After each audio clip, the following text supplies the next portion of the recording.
بناوی خوای گەورە مهرەبان ئامادەبوونی بەڕێز بەیانیتان باش.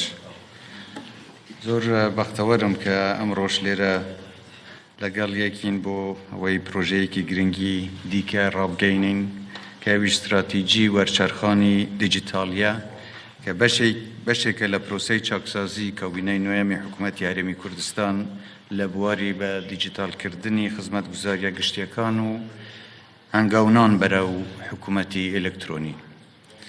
بە پێویستی دەزانم دەستخۆشی لە فەرمانگەی تەکنۆلۆژیای زانیاری حکوومەتی هەرێمی کوردستان بکەم بۆ ئامادەکردنی ئەم استراتیجیە و کارکردنی بەردەوام و بێوچان لە پرۆسەی بە دیجیتالکردن. هەروەها زۆر سوپاسی هاوکاری و هەماهەنگی شانشینی یەکگرتو بە تایبەتی کۆنسۆلی گشتی بەڕێز دەیڤید هاند بکەم و تیمەکەی هەروەها کە ڕۆڵێکی گرنگیان هەبووە لە بەرهەمهێنانی ئەم استراتیجیا و هاوکاریکردنی نووسنگەکەم لەم بوارەدا. ئێمە ئاماژمان لەم استراتیجیاوەیە کە لە 2 تا 3 ساڵی داهاتوو واتە تا کۆتایی ساڵی 2025 حکوومەتی هەرێمی کوردستان ببێتە یەکێک لەسەر لیستی حکوومەتەکانی ناوچەکە لە بواری بە دیجیتالکردن و حکوومەتی ئەلکترۆنی.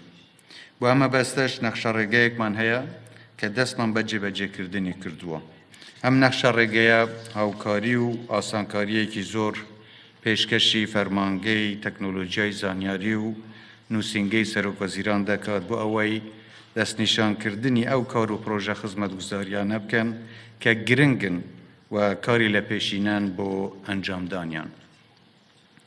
بۆ نمونە لە مانگی 8 ئەم ساڵ سیستەمی دیجیتالی مۆڵەتی شۆفێری لە هەرێمی کوردستان بۆ یەکەمین جار کارا کرا. پاشان لە مانگی 9دا سەنتەری ناوەندی حکوومەتی هەرێمی کوردستانمان لە فەرمانگەی تەکنۆلۆژیای زانیاری کردەوە کە هەنگاوێکی گرنگ بوو بە ئاراستەی بنیادنانی ژێرخانێکی دیجیتالی لە هەرێمی کوردستان. هەروەها خزمەتێکی زۆری دامەزراوەکانی حکوومەتی هەرێمی کوردستان دەکات بۆ ئەوەی زۆر باشتر و خێراتر و کاراتر خزمەتگوزاریەکان پێشکەشی هاوڵاتیان و دانیشتوانی هەرێمی کوردستان بکەن. هەروەها هەنگاوێکی زۆر گرنگیشە بەرەو برەودان بە ڕوونی و شەفافیەت و نەهێشتنی بیرۆکراسی و ڕێگەگرتن لە گەندەڵی و بەهەدەردانی سامانی گشتی.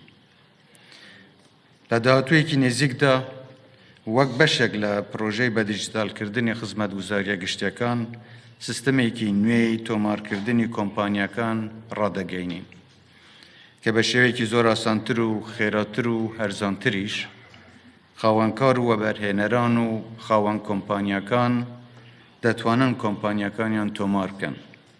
ئەمەش کاریگەری باشی لە بواری گەشەپێدانی وەبەرهێنان لە هەرێمی کوردستان دەبێت. پرۆژەیەکی دیکەمان لە بواری دیجیتالی کە بڕیارە لە مانگی داهاتوودا بخرێتە کار سیستەمی ڤیزای ئەلکترۆنیە واتە ئیڤیزا کە ئەویشێک کاراسانیەکی باش دەکات بۆ گەشتیاران و هاتنی خەڵکی بیانی بۆ هەرێمی کوردستان. جارێکی دیکە دەستخۆشی لە فەرمانگەی تەکنۆلۆژیای زانیاری و بەڕێز هیوا ئەفەندی و تیمەکەی و هەموو ئەوانە دەکەم کە هاوکار و یارمەتی دەربوون بۆ دروستکردنی ئەم استراتیجیە. لێرەدا پابەندبوونی خۆمان بە بەردەوامی کارکردن لە پرۆسەی بە ئەلکترۆنیکردنی حکوومەت دووپات دەکەینەوە کە یەکێکە لە کارە لە پێشینەکانی کابینەی نوێم. بەڕێزان، ئەم کارێکە دەکرێت ماندووبوونێکی زۆری پێویست بووە و ئێمە زۆر جار کە باز دەکەین ژێرخانێکی بەهێزی ئابووری دروست بکەین. ئەمە ئەو ژێرخانەیە بۆ یارمەتیدانی هەموو کەرتەکانی تری حکوومەت تاکو بتوانین بە شێوەیەکی باشتر ئەم ژێرخانە دروست بکەین کە جێی متمانەی خەڵک بێت و خێراتریش بتوانین بەرەو ئایندەیەکی گەشتر و ڕۆناکتر هەنگاو بنین. لەوانەیە زۆر خەڵک ئێستا بۆیان بەدیار نەکەوێت و نەبینن کە گرنگی ئەم پرۆژەیە چەندە.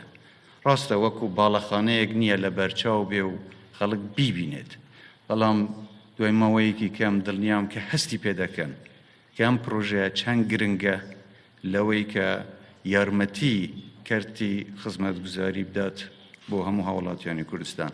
لە ئەنجامدا ئامانجی ئێمە ئەوەیە کە ئێمە بتوانین خزمەتێکی باشتر و خێراتر بۆ هەموو هاوڵاتیان و دانیشتوانی هەرێمی کوردستان بکەین. جارێکی تر بەخێر بێن، زۆر زۆر سپاس بۆ ئامادەبوون.